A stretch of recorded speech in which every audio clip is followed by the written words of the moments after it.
নজর রাখবো পরবর্তী সংবাদে। এবারের ভোটকে সামনে রেখে ভোটারদের সচেতন করতে পশ্চিম জেলা প্রশাসনের উদ্যোগে চালু করা হলো মোবাইল ভ্যান। দেখতে পাচ্ছেন সেই ছবি, যেখানে মোবাইল ভ্যান এবার চালু করা হলো। রাজ্যে ভোট প্রদানের হার সর্বাধিক, এই ধারাকে অব্যাহত রাখতে স্বতঃস্ফূর্তভাবে লোকসভা ভোট দানের জন্য এই মোবাইল ভ্যান চালু করা হলো। পশ্চিম জেলা প্রশাসনের উদ্যোগে চালু হলো এই মোবাইল ভ্যান। আরো একবার জানাই, যেখানে ভোটকে সামনে রেখে মানুষকে সচেতন করা এবং ভোট দানের ক্ষেত্রে যে আগ্রহ, সেই আগ্রহ বৃদ্ধি করা, স্বতঃস্ফূর্ততা আনা, যাকে সামনে রেখে এই গাড়ি বা এই ভ্যানের উদ্বোধন করা হলো।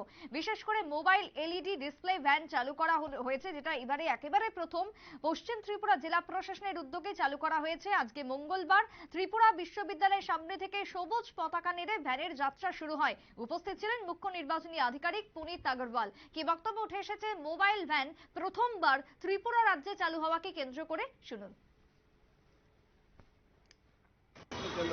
ये सिर्फ निशान नहीं, शान है। लोकतंत्र फेज 1 का तो नॉमिनेशन आपको पता है 30 तारीख को लोगों को बताया कि कंप्लीट हो गया। फेज 2 का चल रहा है, 28 मार्च से शुरू हुआ है और 4 तक नॉमिनेशन चलेगा और 8 अप्रैल को उसका फाइनल लिस्ट भी आएगा। तो इलेक्शन प्रोसेस फ्री फेयर और वॉलंटरी मैनर में हो, इसके लिए सभी प्रयास किए जा रहे हैं। जैसे आर्म्ड पैरामिलिट्री फोर्सेज आपने देखा होगा, वो एरिया डोमिनेशन कर रहे हैं, पेट्रोलिंग हो रही है, रात में भी वो जा रहे हैं और जो वोटर्स हैं अलग अलग जो एरियाज हैं उनमें वोटर्स के साथ बातचीत करके समझ रहे हैं कि कहीं किसी प्रकार का उनके मन में कोई भय, कोई किसी का दबाव तो नहीं है। तो ये इलेक्शन लोग अपनी स्वेच्छा से भारी संख्या में सामने आकर अपना मतदान के अधिकार का इस्तेमाल करें, यही हमारा सबका प्रयास है।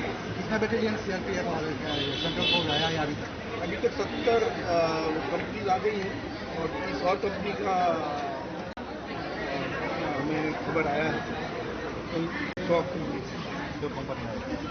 सर इंड्यूसमेंट को फॉल नहीं होना चाहिए वोटर्स, तो यंग वोटर्स हैं। देखिए मेन जो मतदान है उसके महत्व को समझना होगा कि हर नागरिक मतदान की दृष्टि से सबका समान अधिकार है। सबके पास एक वोट है, उस वोट के द्वारा वो देश की प्रगति में, देश के ग्रोथ में अपना योगदान दे सकता है। इसलिए सभी लोग अगर ये विचार के करें कि जो वोट है वो एक अच्छे कार्य के लिए लग रहा है, अच्छे उद्देश्य और अच्छे विचारधारा जो देश को आगे लेके जाएगी, उसको सोच के वोट देंगे। इस बात से प्रभावित ना हो कि उनके इमीडिएटली छोटे गेन के लिए वो आपको फायदा करेगा।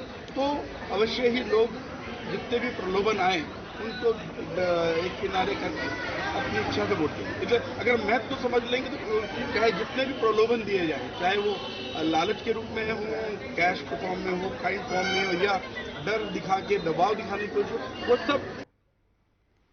রাজ্যের মুখ্য নির্বাচনী আধিকারিক পুনিত আগরওয়ালের বক্তব্য আপনারা শুনলেন। এবারের ভোটকে সামনে রেখে বিশেষ উদ্যোগ নেওয়া হয়েছে, যেখানে প্রশাসনের পক্ষ থেকে এবার নির্বাচনী কে সামনে রেখে এই ভ্যান, যেখানে ভ্যানকে কেন্দ্র করে মানুষকে সচেতন করা হবে এবং এলইডি ভ্যানের মধ্য দিয়ে বিভিন্ন সচেতন বার্তা প্রদান করা হবে বলে জানালেন মুখ্য নির্বাচনী আধিকারিক। ছোট্ট বিরতির পর ফিরবো, সঙ্গে থাকুন।